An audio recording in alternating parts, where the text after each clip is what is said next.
Friends, ఇప్పుడు 13వ శ్లోకాన్ని చెప్పుకుందాం. తన అంతఃకరణాన్ని మనస్సుని ఈశ్వర పాదపద్మలందు లగ్నం చేయలేక అసారమైన ఈ సంసారంలో పడి కొట్టుమిట్టాడుతున్న తనకు జ్ఞానాన్నిచ్చి రక్షించడం దీనజనపాలకుడైన పరమేశ్వరుని యొక్క బాధ్యత అని ఈ శ్లోకంలో ఈశ్వరుడికి విన్నవిస్తున్నారండి. ఓకే, శ్లోకాన్ని చదువుతాను, వినండి. అసారే సంసారే నిజ భజన దూరే జడధియా భ్రమంతం మామంధం పరమకృపయా పాతుముచితం మదన్య కో దీన తవ కృపణ రక్షాతి నిపుణ త్వదన్య కో వామి త్రిజగతి శరణ్య పశుపతే. ఇక్కడ మళ్ళీ పశుపతే అంటే ఓ పశుపతి అయిన ఓ ఈశ్వర, ఆత్మజ్ఞానము లేని పశువులకు పరిపాలకుడైన వాడా, నిజ భజన దూరే నీ భజనకు దూరమైన, అసారే అంటే సారము లేని, సంసారే సంసారమునందు, జడధియా మందబుద్ధితో, భ్రమంతం పరిభ్రమిస్తున్న కొట్టుమిట్టాడుతున్న, అందం గ్రుడ్డివాడినైనా, మాం నన్ను పరమకృపయా అపారమైన దయతో పాతుం రక్షించడం ఉచితం యుక్తము తవ నీకు, మదన్య నాకంటే ఇతరుడు, దీన దీనుడు, కహ ఎవడుంటాడు, మే నాకు, త్రిజగతి లోకములందును, త్వదన్య నీకంటే ఇతరుడు, కృపణ రక్షాతి నిపుణ అంటే కృపణ అంటే దీనులను, రక్షించుట యందు అతి నిపుణ అంటే మిక్కిలి నేర్పరి అయిన, శరణ్య శరణు పొందదగినవాడు, కహ ఎవరున్నారు అని అడుగుతున్నారు. ఇప్పుడు మనం వివరణ చూద్దాం. శివానుగ్రహం లేకపోతే మన అంతఃకరణాన్ని అనగా మనస్సును పరమేశ్వర పాదపద్మంపై మనం నిలబెట్టలేమండి. అందుకే శంకర్లు దీనుడైన తన్ని రక్షించమని శరణు కోరుతున్నారు.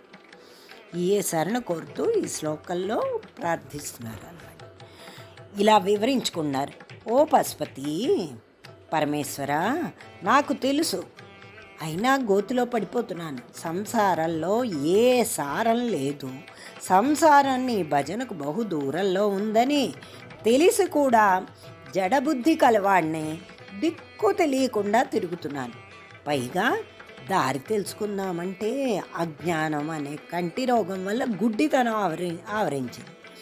ఈ స్థితిలో ఉన్న నన్ను అత్యంత దయతో రక్షించడం నీకు యుక్తమైన పని.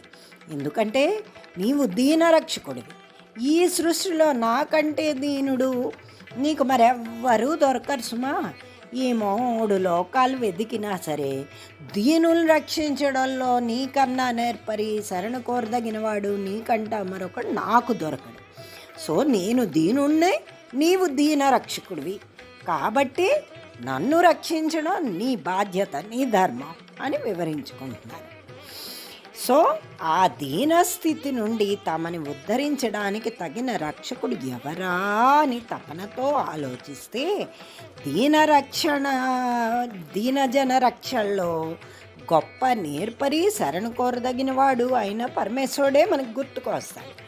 దీనులు రక్షించే స్వభావం ఒక్క పరమేశ్వరుడికే ఉంటుందండి. ఆయన రక్షణ పొందాలి అంటే దీనత్వమే అర్హత, ఇంకా మిగిలినవేమీ కాదు. సో అందుకే శంకరుడు తాను అత్యంత దీనుణ్ణని, ఈశ్వరుడు దీనజన బాంధవుడని తెలిపి దీనుడైన తను రక్షించమని కోరుతున్నాడండి. అందుకే చూసారు కదా, మనకి తెలుసు భగవంతుడు నిజంగానే దీనజన రక్షకుడు అండి, ఆర్తత్రాయణ పరాయణుడు.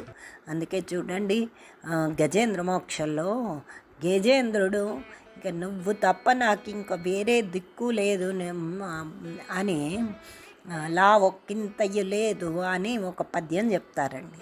అయిన తర్వాత నువ్వు తప్ప నాకు అన్యథా శరణం నాస్తి త్వమేవ శరణం మమ అనగానే పాచికలాడుతూ ఉంటారండి లక్ష్మీదేవితో విష్ణుమూర్తి. ఆమె ఏంటి కొంగు అతని చేతిలో ఉంటుంది. అంతే, ఎప్పుడైతే నువ్వు తప్ప నాకు వేరే దిక్కు లేదని ఆ భక్తుడుగా గజేంద్రుడు ప్రార్థించగానే సమస్తం వదిలేసి పరుగులు పెట్టి కిందకి అలా వైకుంఠాన్ని దిగి వస్తాడని. ఏమిటవుతోందో మొత్తం లక్ష్మీదేవి కానీ వైకుంఠంలో ఉన్న భక్త దాసీ జనానికి కానీ అర్థమవుతుంది. అప్పుడే పోతన్ గారు ఆ పద్యం రాస్తారండి, లచ్చి వెంటన్ సిరి అని. అంతే, వైకుంఠం మొత్తం కిందకి దిగి వచ్చేస్తుందండి. అలాగా భగవంతుడు ఆర్తత్రాణపరాయణండి.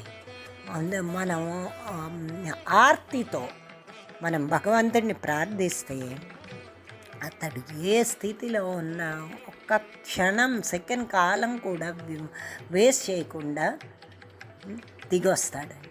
దానికి మన అంతఃకరణ శుద్ధి ఉండి భగవంతుడికి మన మనస్సును అర్పణ చెయ్యాలి. చేస్తే ముక్తి ప్రదాత దీనజన రక్షకుడు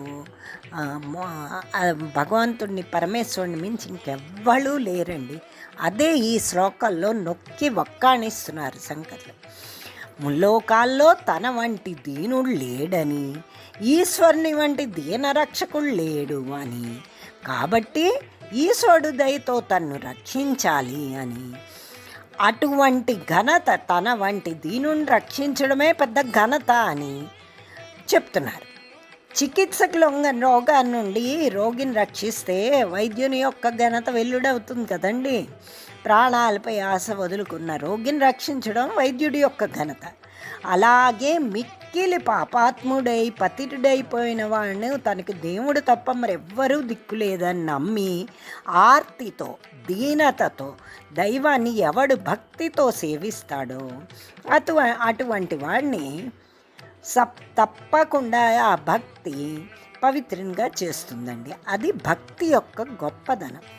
అదే కదా, అజామీలుడు మొదలైన పరమగ్రాతకులు సైతం లోకపావులు కావడం జగత్ప్రసిద్ధమే కదా. లాస్ట్లో నారాయణ అని వాళ్ళ కొడుకుని పిలిస్తే వైకుంఠ ద్వారాలు తెరిచి వైకుంఠ దూతలు వచ్చేసి తీసుకుని వెళ్ళిపోతారండి. అందుకు మనం ఆల్వేస్ మన మనస్సుని పరిశుద్ధంగా ఉంచుకుని అన్యథాశరణం నాస్తి, నువ్వు తప్ప నాకు వేరే దిక్కు లేదని ఆర్తితో ఎవడైతే ప్రార్థిస్తాడో వాళ్ళని తప్పకుండా పరమశివుడు రక్షిస్తాడని. అదే భక్తి యొక్క గొప్పదనం. ఓకే, అందుకు ఆల్వేస్ మనం ఇప్పటి నుంచి ఈ శ్లోకంలో శంకరాచార్యులు వారు చెప్పినట్టుగా నువ్వు తప్ప నాకు వేరే దిక్కు లేదు అని ఆర్తితో పరమేశ్వరుణ్ణి ప్రార్థిద్దామండి. అప్పుడు తప్పకుండా అతని కృప మనకి దొరుకుతుంది. ఓకే.